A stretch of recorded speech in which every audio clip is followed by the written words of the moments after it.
Since January, we've been reporting on Austin ISD's Special Education Department and how it's been placed under the watch of a Texas Education Agency state monitor.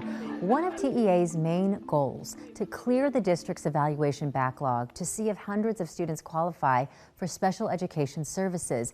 But while the district is working to clear that backlog, KXAN investigative reporter Kelly Wiley found there's another group of students who have qualified for those services but are still waiting for the actual help to start. Now I've heard there was a secret chord. Though singing comes easy, David played and it pleased the Lord. Madeline Bett's dyslexia makes reading hard. Hey, are you okay? Living with autism makes the social part of school complicated. In 2021, following the deaths of her grandmother to COVID and aunt to a seizure, her doctor recommended she learn from home, diagnosing her with depression and social phobia. Her anxiety popped up, and then she was very almost agoraphobic about going out. Since then, Maddie's been in Austin ISD's homebound program. It's come with challenges. In 2022, the district failed to provide her with services it had promised, a speech therapist and a counselor, according to a state investigation. Then this school year, as thousands of students started learning, she sat at home without a plan for her homebound instruction. She still has received no services since the beginning of school. She has been enrolled, but she has not received anything so far. At the time of our interview, it had been more than a month. Email records showed there were 3 separate meetings scheduled to determine her individual education plan for the school year, or IEP. One of them canceled after the district mistakenly unenrolled her from school. I'm angry. I'm very, very angry. I am very sad for Maddie.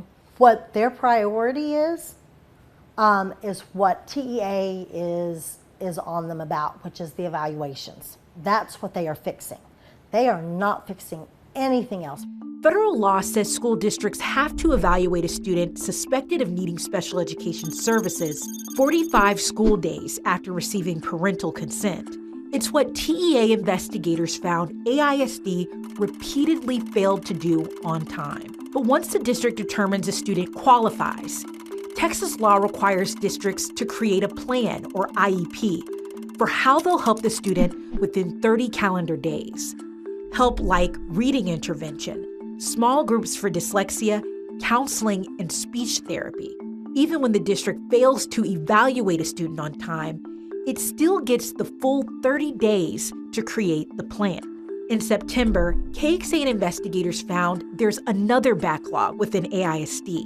Students whose parents and teachers started asking for them to be evaluated last school year. More than 400 students who qualified for additional help.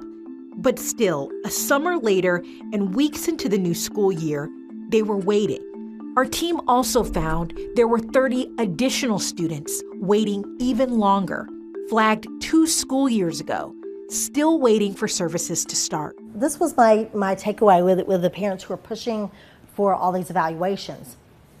Great, you'll get nothing once you get the evaluation, because from what they've told me, they don't have the staff, they don't have the teachers. We had quite a bit of progress made over the summer. Dr. Drew McGovern-Robinette took over Austin ISD's Special Education Department last school year.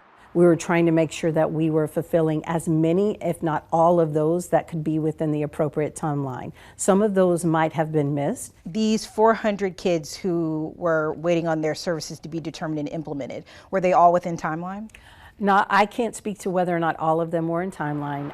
After our interview, we followed up with the district and learned in a month's time, the number of kids who've been waiting since last school year for services is down by about half to 239, including those students who've since qualified. About 65% are still on track and within the state timeline. What I can assure you is that any or all students that may have had any delay in either part of the process, that there would be the convening as quickly as possible for that, and that there would be a full discussion around compensatory services if appropriate for that student. She really liked that. Maddie is still at home. Following our interview, her mom met with the district, which started her homebound instruction again.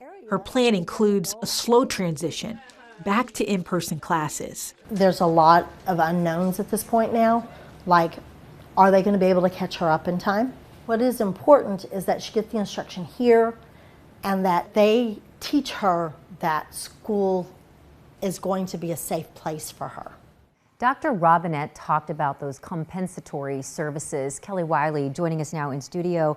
Kelly, tell us more about what that is. Yeah, it can be confusing, but it's really the idea that you're making up for learning loss. It can be the district giving students an hour more of speech therapy every week. It could also be the district providing money, funding directly to families so they can hire things like private tutors or counselors. And how do they apply to Maddie's case? So far, the district has not provided any compensatory services according to her latest education plan, at least not for the gap that happened this school year.